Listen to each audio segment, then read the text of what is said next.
যে কোনো নিরামিষের দিনে এরকম একটা রেসিপি কিন্তু দুপুরে বা রাতের মেনুতে রাখা যেতেই পারে। নমস্কার বন্ধুরা, আপনারা দেখছেন সুব্রত অর্চনা রান্নাঘর। আজ আমাদের রান্নাঘরে হচ্ছে নিরামিষ ডালের বড়ার ঝোল। এটা নতুন কোনো রেসিপি নয়, বহু পুরনো দিনের একটা রেসিপি। তবে আমি কি করে বানিয়ে নিচ্ছি সেটাই আজ আমি আপনাদের সাথে শেয়ার করতে যাচ্ছি। আসুন দেখে নেওয়া যাক আমার আজকের রেসিপি নিরামিষ ডালের বড়ার ঝোল।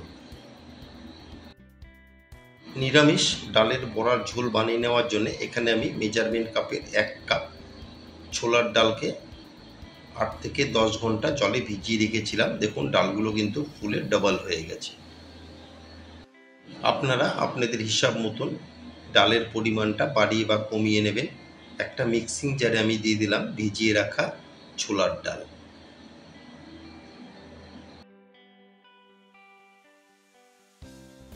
আর এই ডালের মধ্যে আমি দিয়ে দিচ্ছি 2.5 থেকে 3 ইঞ্চি আদা, আর দুটো দিয়ে দিচ্ছি কাঁচা আর পাকা লঙ্কা দিয়ে একটা স্মুথ পেস্ট বানিয়ে নেব।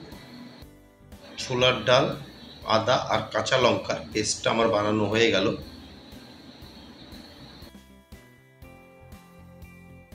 পেস্টটাকে একটা বোলে আমি নামিয়ে নেব।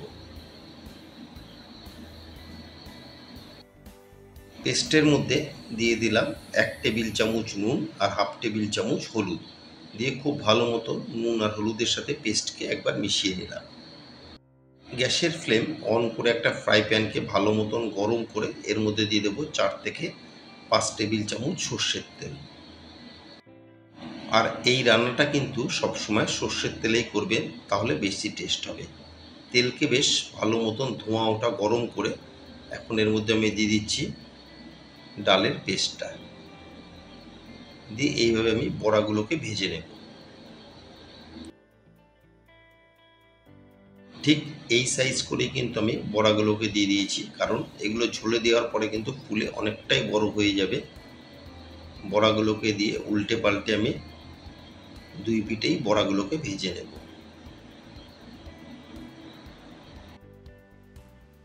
আর আমার নতুন বন্ধুদের কাছে রিকোয়েস্ট, যারা আমার চ্যানেলটি এখনও সাবস্ক্রাইব করেননি তারা অবশ্যই সাবস্ক্রাইব করে আমার পাশে থাকবেন আর পাশে থাকা বেল আইকনটি প্রেস করে রাখবেন। যখনই আমি নতুন কোনো ভিডিও আপলোড করব সবার আগে নোটিফিকেশান আপনাদের কাছে পৌঁছে যাবে। এইভাবে উল্টে পাল্টে আমি সব দিকেই বড়াগুলোকে ভেজে নিয়েছি। এখন ভেজে নেওয়া বড়াগুলোকে তেল ঝরিয়ে তুলে নিচ্ছি। এইভাবে আমি সমস্ত বড়াগুলোকে ভেজে নেব।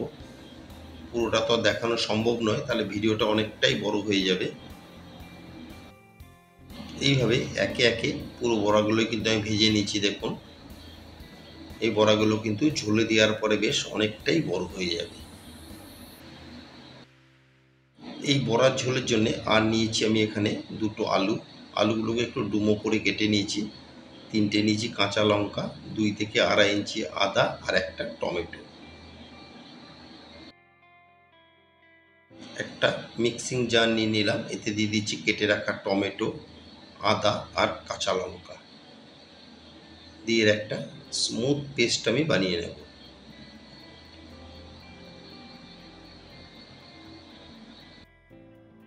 টমেটো, আদা আর কাঁচা লঙ্কার পেস্টটা কিন্তু আমার বানানো হয়ে গেল। এটাকে সাইডে রেখে দিচ্ছি, পরে লাগবে।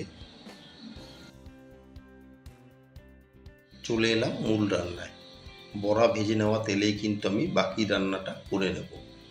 ওই তেলে আমি দিয়ে দিলাম কেটে রাখা দুটো মিডিয়াম সাইজের আলু দিয়ে আলুগুলোকে একটু গরম তেলে নেড়ে চেড়ে এর মধ্যে দিয়ে দেব হাফ টেবিল চামচ নুন আর 1/4 টেবিল চামচ গুঁড়ো হলুদ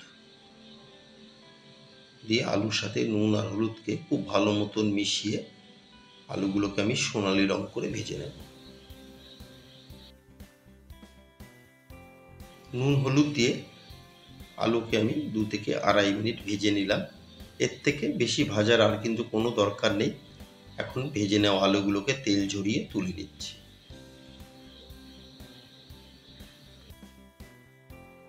ভেজে নেওয়া আলু তুলে নিয়ে ওই তেলেই দিয়ে দিলাম 1/4 টেবিল চামচ সাদা জিরে একটা তেজপাতা, আর দিয়ে দিচ্ছি এখানে একটা শুকনো লঙ্কা, আর দিয়ে দেব হাফ টেবিল চামচ হিং।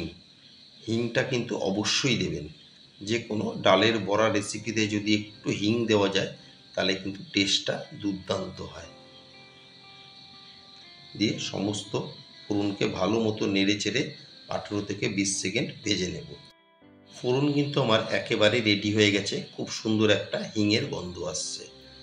ঠিক এই সময় দিয়ে দিচ্ছি আমি টমেটো, আদা আর কাঁচা লঙ্কার পেস্ট, দিয়ে ভালো মতো মিশিয়ে 1 থেকে 1.5 মিনিট কষিয়ে নেব, যতক্ষণ না পর্যন্ত টমেটো আদার কাঁচা গন্ধটা যাচ্ছে।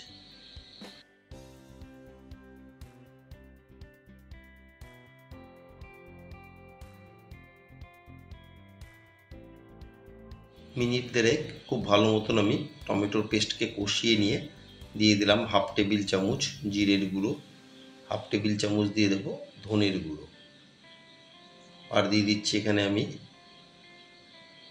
হাফ টেবিল চামচ রেগুলার লঙ্কার গুঁড়ো। ঝালটা কিন্তু অবশ্যই আপনারা আপনাদের স্বাদ মতন বাড়িয়ে বা কমিয়ে নেবেন। আর দিয়ে দিলাম 1 টেবিল চামচ নুন, আর হাফ টেবিল চামচ গুঁড়ো হলুদ, দিয়ে সমস্ত মশলাকে টমেটোর পেস্টের সাথে খুব ভালো মতন মিডিয়াম ফ্লেমে কষিয়ে নেব। মিডিয়াম ফ্লেমে যদি একটু সময় নিয়ে মশলাকে কষিয়ে নেওয়া যায় তাহলে কিন্তু রান্নাতে একটা সুন্দর টেস্ট হয়। মশলাকে খুব ভালো মতন কষিয়ে এখন দিয়ে দিচ্ছি ভেজে রাখা আলু, দিয়ে আলুকেও কিছুক্ষণ আমি মশলার সাথে আরও কষিয়ে নেব। আমি কিন্তু সব সময় যে কোনো রান্নাতেই আলুকে মশলার সাথে একটু কষিয়ে নিই। দেখুন কালারটা কতটা সুন্দর এসেছে। আলু দিয়ে আরও 2 থেকে 2.5 মিনিট আমি আলুকে মশলার সাথে কষিয়ে নিয়েছি। দেখুন তেল সেপারেট হওয়া শুরু হয়ে গেছে, আপনারা হয়তো দেখে বুঝতেই পারছেন, আর কালারটাও কতটা সুন্দর এসেছে। ঠিক এই সময় দিয়ে দিলাম আমি পরিমাণ মতন উষ্ণ গরম জল। জলের পরিমাণটা কিন্তু একটু বেশি দিতে হবে, যেহেতু এটা বড়ার ঝোল। বড়া দেওয়ার পরে কিন্তু অনেকটাই ঝোল টেনে নেবে।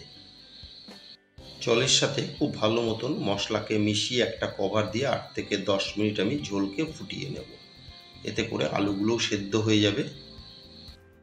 কভার দিয়ে মিনিট 8 আমি ঝোলকে ফুটিয়ে নিয়েছি। কভার তুলে একবার ভালো মতন মিশিয়ে নেব। দেখুন উপরে কিন্তু তেল মশলাটা ভেসে উঠেছে। একবার আলুগুলোকে আমি চেক করে নেব সেদ্ধ হয়েছে কিনা। দেখুন আলুগুলোও কিন্তু আমার খুব সুন্দর সুসেদ্ধ হয়ে গেছে। এখানে 4 থেকে 5 পিস আলুকে একটু আমি ম্যাশ করে ঝোলের সাথে মিশিয়ে নেব। এইভাবে যদি 4-5 পিস আলুকে একটু ম্যাশ করে ঝোলের সাথে মিশিয়ে নেওয়া যায় তাহলে কিন্তু গ্রেভিটা একটু গাঢ় হয়। ম্যাশ করে নেওয়া আলুকে ঝোলের সাথে খুব ভালো মতন মিশিয়ে এখন দিয়ে দিচ্ছি ভেজে রাখা ডালের বড়া, দিয়ে ডালের বড়াকেও খুব ভালো মতন একবার ঝোলের সাথে মিশিয়ে নেব, নিয়ে আরও 4 থেকে 5 মিনিট রান্না করে নেব। আমার আজকের রেসিপি নিরামিষ ডালের বড়ার ঝোল আপনাদের কেমন লাগলো অবশ্যই একটা কমেন্টের মাধ্যমে জানাবেন। যদি কোনো অংশে ভালো লেগে থাকে একটা লাইক, শেয়ার আর ছোট্ট করে একটা কমেন্ট করতে কিন্তু ভুলবেন না। বড়া দিয়ে আরও মিনিট 4 আমি ঝোলের সাথে ফুটিয়ে নিয়েছি। এখন গ্যাসের ফ্লেম অফ করে একটা সার্ভিং বলে তুলে নিয়েছি। আমার আজকের রেসিপি আপনাদের কেমন লাগলো অবশ্যই একটা কমেন্টের মাধ্যমে জানাবেন। সবাই সুস্থ থাকবেন, ভালো থাকবেন। আবার দেখা হবে পরবর্তী একটা দিনে পরবর্তী একটা রেসিপির সাথে।